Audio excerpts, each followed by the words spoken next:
હું આવી ગયો છું રાધનપુર સિટીમાં. તો તમે જોઈ રહ્યા છો મિત્રો, આ સિટી અમારા રાધનપુરની છે.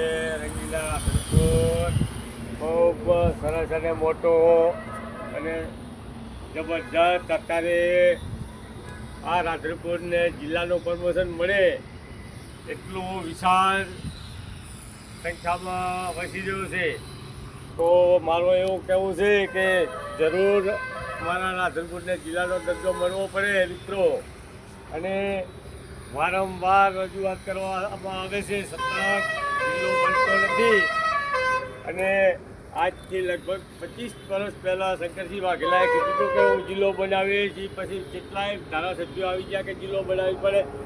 વાવ-થરાદને જિલ્લો બનાવ્યો અને રાધનપુરને જિલ્લો ના બનાવ્યો. તો હવે અમારી એવી માંગ ઉઠી છે ગામજનોની, રાધનપુર શહેરજનોની અને આજુબાજુના ગામના વાસીઓની કે રાધનપુર શહેર જરૂર જિલ્લો બને.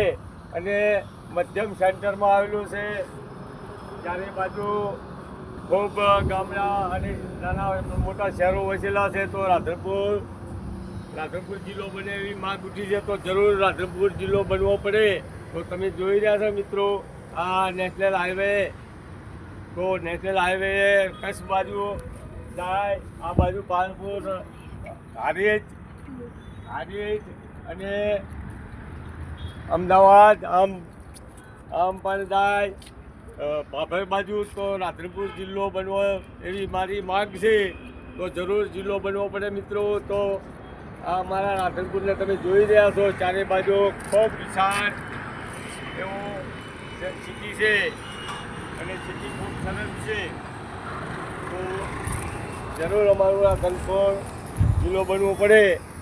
તો મિત્રો તમે જુઓ, ખૂબ ટાવરો લાગેલા છે અને પીવાના ટાંકા પણ છે. પણ એક ટાંકો ભંગાર પડ્યો છે.